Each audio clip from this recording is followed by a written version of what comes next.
Շնորհակալություն, պարոն վարչապետ, Տեր Ռուբեն անունով մի քահանա ահազանգում է այն մասին, որ ԱԱՑ-ն գնացել է իր մոտ եւ առաջարկել է, որ պատարագի ժամանակ, որը հավանաբար տեղի ունենալու առաջին կիրակի օրը, վեհապարի անունը չհնչեցնի, ասում է, եկան, ասեցին, բա Տեր Հայր ջան, խնդրում ենք վեհապարի անունը չտաս։ Այս քահանան եթե օրինակ լիներ ընդդիմադիր հայացքներով քաղաքացի, ինչ որտեղ կմտածենք, որ չափազանցնում է, բայց նա ըստ էության ձեր աջակիցն է, ասում է ազգընտիր վարչապետը գա, ես իր համար պատարագ կմատուցեմ, բայց միայն թե ԱԱՑ-ը ինձ մի ստիպի, որ ես շեղվեմ 25 տարվա իմ այս տեքստից։ Արդյոք պարոն վարչապետ, ԱԱՑ-ն գնում է հոգևորականների մոտ եւ ինչ որ նոր տեքստեր է առաջարկում, որ հնչեցնեն այն պատարագներին, որոնց դուք եք մասնակցում, թե ոչ։ Ես գնում եմ այն պատարագներին, որտեղ Կտրիչ Ներսիսյանի անունը չի հնչում։ Մենք խնդրում ենք, երբ որ ես մտադիր եմ մասնակցել, մենք խնդրում ենք, որպեսզի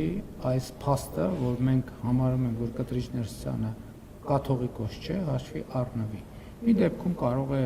ծանոթ լինել, դա կարող է ԱԱՑ աշխատող լինել, մյուս դեպքում կարող է որևէ տեղ աշխատող չլինել, երրորդ դեպքում կարող է ծանոթ լինել, չորրորդ դեպքում կարող է բարեկամ լինել, հինգերորդ դեպքում կարող է իմ օգնականը լինել, վեցերորդ դեպքում կարող է վեցերորդ մարդ լինել, յոթերորդ դեպքում, դա կախված է նրանից, ով ում ճանաչում է եւ ով ինչ անձնական կապեր ունի։ Այստեղ ԱԱՑ-ն եւ մյուս ինստիտուտները կապ ունեն այնքանով, որքանով որևէ մեկը որևէ մեկին ճանաչում է։ Այնպես չի, որ քահանաները պետական մարմինների հետ մենակ իմ պատարագ գնալու առիթով են շփվում, իրենք բազմաթիվ հայտնի եւ ոչ այդքան հայտնի առիթներ կան, որ շփվում են, այնպես որ շատ մի նեղվեք այդ փաստերից։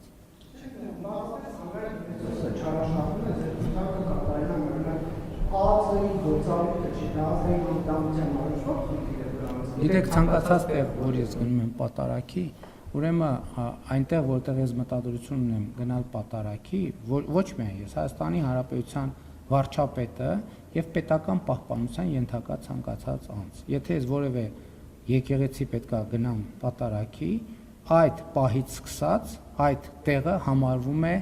պետական պահպանության ենթակա օբյեկտ եւ այնտեղ իրականացվում են գործողություններ։ Այդ թվում եկեղեցում իրականացվում են անվտանգության գործողություններ, արվում են վերլուծություններ, մարդկանց մոտեցումների, իրենց հայացքների, ծայրահեղ կամ ոչ ծայրահեղ հայացքների անվտանգությունը ապահովելու համար։ Սա ոչ մի նորություն այստեղ չկա։ Նույն բանի մասին եմ։ Ես ներողություն եմ խնդրում։ Ես իմ անվտանգության հարցը մի րոպե ասեմ ձեզ։ Այդ էլ է շատ կարևոր։ Ես իմ անվտանգության հարցը առաջ չեմ քաշում, ես առաջ եմ քաշում պետության անվտանգության հարցը եւ այդ թվում այն քաղաքացիների անվտանգության հարցը, որոնք կարող են այդ պահին գտնվել այդտեղ, որովհետեւ այս հարցն էլ երբեմն ճիշտ ընկալում չունի։ Ասում են, վայ, գնացին վարչապետի անվտանգությունը, մի րոպե